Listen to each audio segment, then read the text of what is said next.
అది జనరల్గా ప్రోటోకాల్. కేంద్ర హోంశాఖ సహాయ మంత్రి ఎప్పుడు కూడా కరీంనగర్ 2 టౌన్ ఎస్ఐకో లేకపోతే కానిస్టేబుల్కో పోయి నువ్వు వాడిని పట్టుకుంటాను నువ్వు వీని పట్టుకుంటాను డైరెక్ట్ చెప్పరు జనరల్గా. ఇక్కడ నాకుండే అవగాహన మేరకు జనాలందరూ కూడా అనుకుంటున్నది, అందరికీ తెలిసింది, అలా రేవంత్ రెడ్డి కూడా తెలుసు ఆ విషయం. ఈ బండి సాయి భగీరథ్ ఈ మైనర్ బాలిక జీవితంతో ఆడుకుంటున్నాడన్న విషయం, ఆమెపై అఘాయిత్యం చేసిండు అన్న విషయం బండి సంజయ్ గారు డెఫినెట్గా ముఖ్యమంత్రి గారికి చెప్పుంటారు.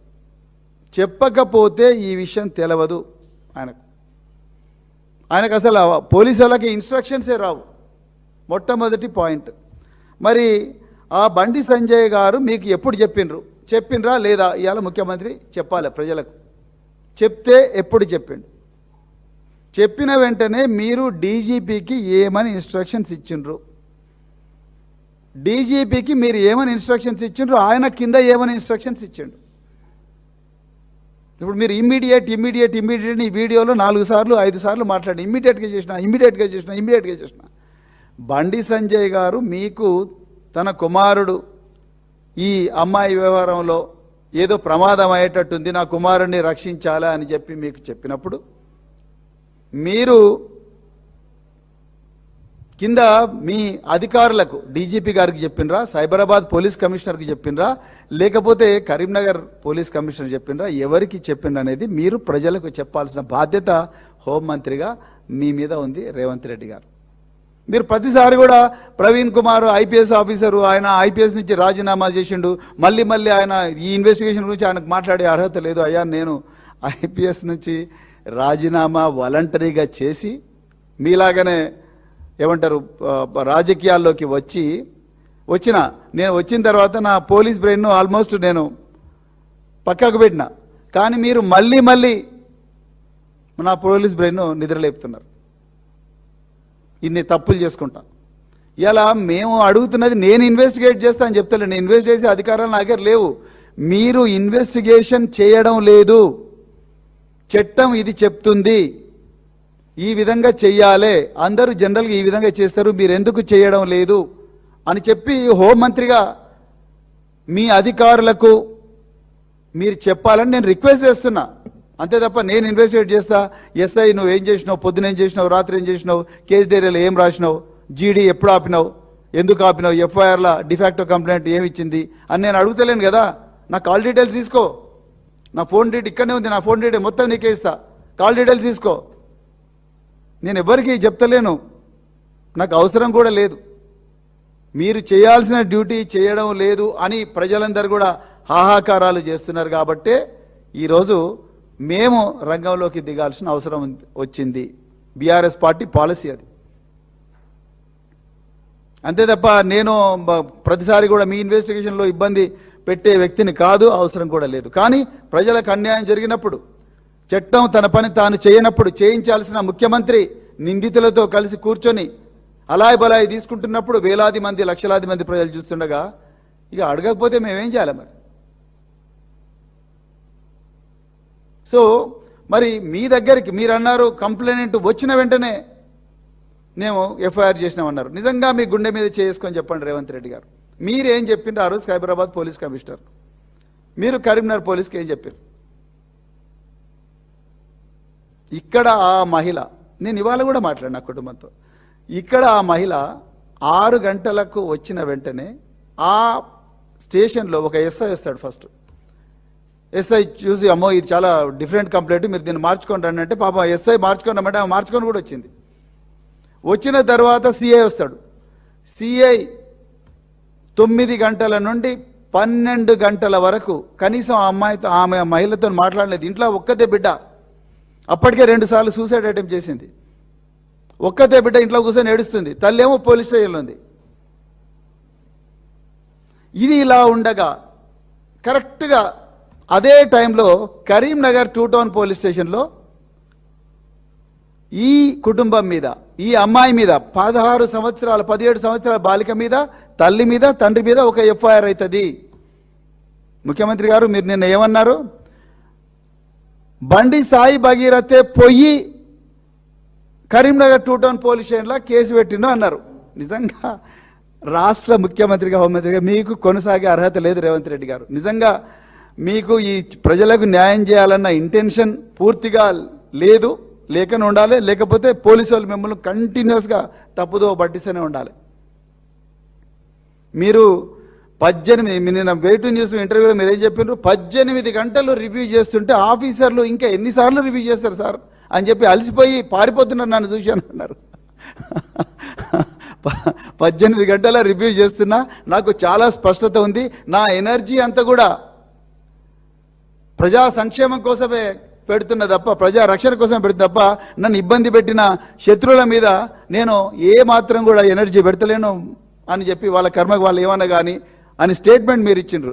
నిజంగా 18 గంటల రివ్యూ చేసిన వాళ్ళు మీకు కనీసం ఈ ఇన్ఫర్మేషన్ మీ కరీంనగర్ సిపి ఎట్లా ఇవ్వలేదు రేవంత్ రెడ్డి గారు?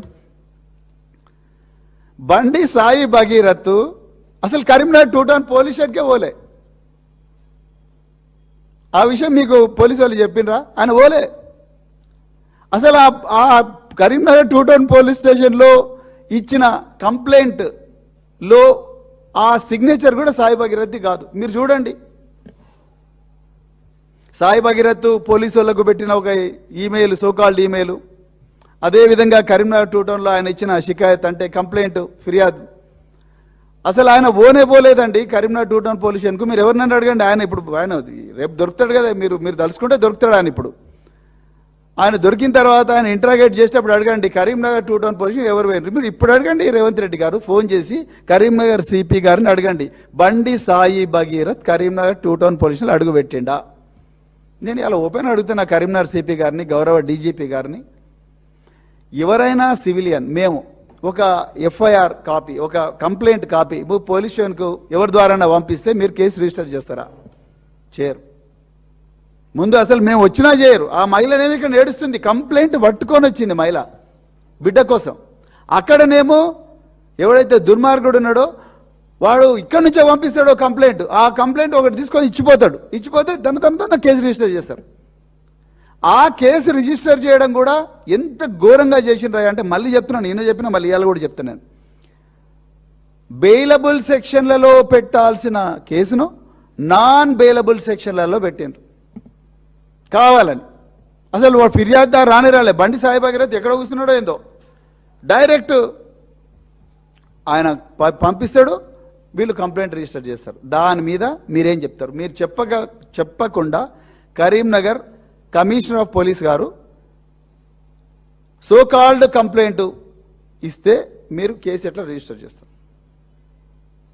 అది రిజిస్టర్ చేసిన వెంటనే పేట్ బషీరాబాద్కి ఇన్ఫర్మేషన్ వస్తుంది, అంటే సైబరాబాద్ సిపికి ఇన్ఫర్మేషన్ వస్తుంది, మేము చేసినాం, నాన్ బెయిలబుల్ చేసినాం, ఇప్పుడు భయపెట్టిండ్రు వాళ్ళని. అప్పుడు పోలీసు వాళ్ళు ఇక్కడ మీ మీద కరీంనగర్లో కంప్లైంట్ అయిందంట కదా అని చెప్తే వీళ్ళు భయపడు. ఇంకా ఇంతకన్నా ముందు ఒక నిర్మల్ స్టోరీ ఉన్నది. 22 ఏప్రిల్ నాడు నిర్మల్లో నుంచి ఒక పోలీస్ ఆఫీసర్ వీళ్ళకి ఫోన్ చేస్తాడు. ఫోన్ చేసి మీ మీద కేసు అయిందంటారు. వీళ్ళు గజ్జనం అనుకుడు. అది ఆమె కంప్లైంట్లో మొత్తం రాసింది. ముఖ్యమంత్రి గారు అంటారు వీళ్ళు కంప్లైంట్లో రాసిన విషయాలన్నీ కూడా డిసెంబర్ 31, 2025 కన్నా ముందర రాసిండ్రు అంటారు. ఎట్లా మాట్లాడుతున్నారు రేవంత్ రెడ్డి గారు? మీకు ఎవరు చదివి వినిపిస్తున్నారు ఇవన్నీ? మీ 18 గంటల రివ్యూలో మీరు నేర్చుకున్న వివేనా? ఏం రివ్యూ చేస్తున్నారు 18 గంటలల్లో? వాళ్ళు ఆమె కంప్లైంట్ చూడండి, ఈ పేట్ బషీరాబాద్ పోలీస్ స్టేషన్లో ఇచ్చిన కంప్లైంట్ చూడండి మీరు. మొన్న లాస్ట్ గౌరవ హోంశాఖ సహాయ మంత్రి ఇంటికి పోయి ఆయన భయపెట్టించింది, అవన్నీ కూడా ఆమె రాసింది క్లియర్గా. అవేవి కూడా మీరు చెప్తలేరు. ప్రతిసారి కూడా నేను ఇమీడియట్గా రిజిస్టర్ చేసిన అంటున్నారు. ఓకే, ఇమీడియట్గా రిజిస్టర్ చేసినావు, కరెక్టే. ఇమ్మీడియట్గా రిజిస్టర్ చేసిన ముఖ్యమంత్రి గారు మీరు, అవును కదా, ఇమ్మీడియట్ రిజిస్టర్ చేసిన వెంటనే ఏం చేయాలి? ఫస్ట్ ఒక మహిళా అధికారిని సెలెక్ట్ చేసి ఆమె యూనిఫామ్లో కాకుండా మఫ్టీలో బాధితురాలు ఇంటికి పోవాలి. పంపించినరా మీరు? పంపించలే. అదేవిధంగా పాక్సో కేసులో మీరు ఏం సెక్షన్లు పెట్టిండ్రు రేవంత్ రెడ్డి గారు? Section 11, section 12. ఆ ఎఫ్ఐఆర్ కంప్లైంట్లో ఏముంది 5, 6 లేకపోతే కష్టం మీద అంటే 8, కానీ సెక్షన్ 11, 12 అంటే ఏంటి? Bailable sections.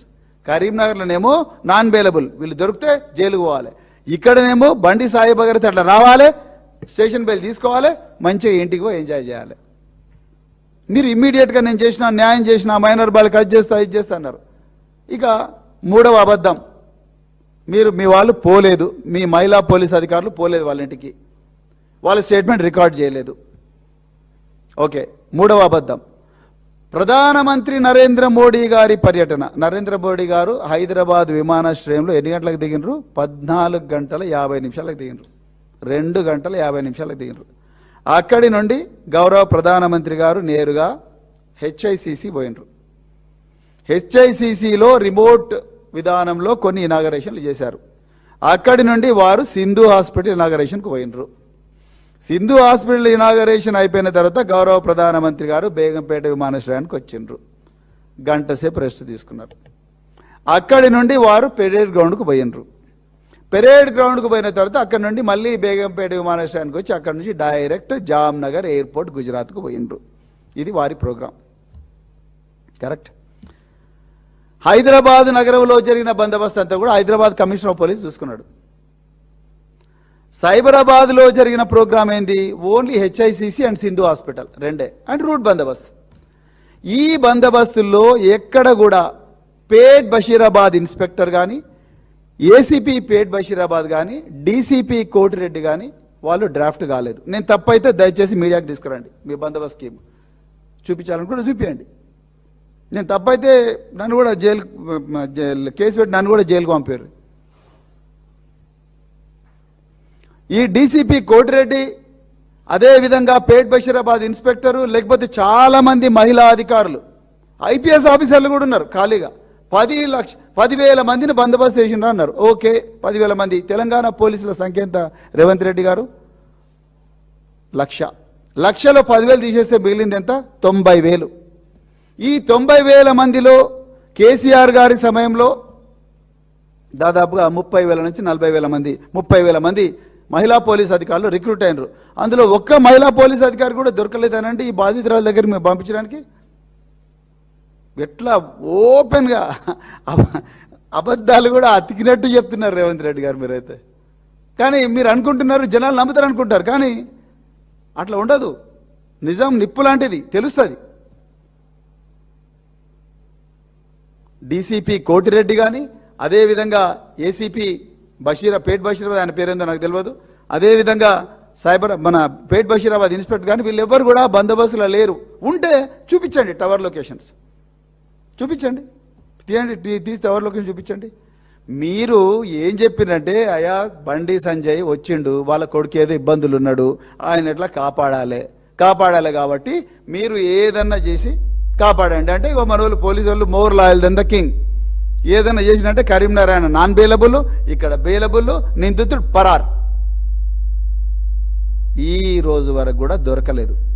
మీరు ఎట్లా జోకేస్తున్నారంటే రేవంత్ రెడ్డి గారు, ఇప్పుడు మీరు ఒక నిస్సహాయ ముఖ్యమంత్రి, నిస్సహాయ హోంమంత్రిగా బండి సంజయ్ గారిని అడుక్కుంటున్నారు, దయచేసి మీ కొడుకుని సరెండర్ చేయి, ఇది మంచిది కాదు.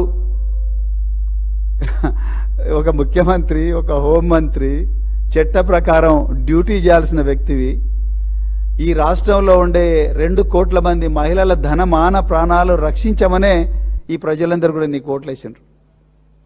ఓట్లేస్తే మీరు వచ్చి బండి సంజయ్ గారిని అడుక్కుంటారు, దయచేసి మీ కొడుకుని తీసుకురా అంటే, ఆయన తీసుకురాకపోతే నువ్వు అరెస్ట్ చేయవా? చెప్పండి రేవంత్ రెడ్డి గారు, ఆయన తీసుకురాకపోతే మీరు అరెస్ట్ చేయరా? దానికి మీ దగ్గర ఆన్సర్ లేదు. అడుక్కుంటున్నారు, ఓపెన్గా అడుక్కుంటున్నారు. ఏంటి అసలు? 1,00,000 మంది పోలీసులు, task force, SOT, Greyhounds, CID, intelligence, ఇంకా రెండు సంస్థలు ఉన్నాయి. వాటి గురించి మీరు బదనాం చేశారు. ఆ సంస్థలు నేను మాట్లాడాను. ఆ 2 సంస్థల గురించి వద్దు, నేను ఒక పోలీస్ ఆఫీసర్గా నేను మాట్లాడా.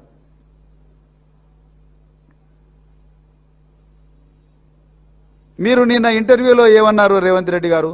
ఈ రాష్ట్రంలో నాకు 51% మంది ప్రజలు ఓటేస్తే చాలు, 49% వేయకపోయినా పర్లేదన్నారు. అంటే ఈ అమ్మాయి 49లో ఉందనా? మీరు ఆమె గురించి పట్టించుకోవడం లేదు.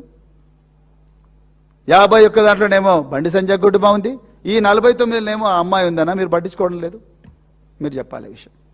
తర్వాత నా ఎనర్జీ అంతా కూడా రాష్ట్రం కోసమే వాడుతున్నా, ఇక నా మీద ఏమేమి చేసిండ్రో వాళ్ళకి వాడుతలేన్నారు. Wrong, absolutely wrong.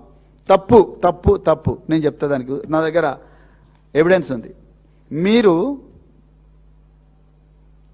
ఈ రాష్ట్ర ప్రజల సంపదను 17,07,00,000 రూపాయలను కేవలం కేసీఆర్ గారిని, హరీష్ రావు గారిని, కేటీఆర్ గారిని, ఈ ముగ్గురిని ఎట్లా జైలుకు పంపించాలా అన్న ఒక కుట్ర మీద సుప్రీంకోర్టులో పేరు మోసిన లాయర్లను పెట్టి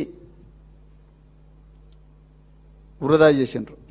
చేయని నేరానికి ఈ ముగ్గురు నాయకుల మీద, కేసీఆర్ గారు, హరీష్ రావు గారు, కేటీఆర్ గారు, ఈ ముగ్గురు నాయకుల మీద చేయని నేరానికి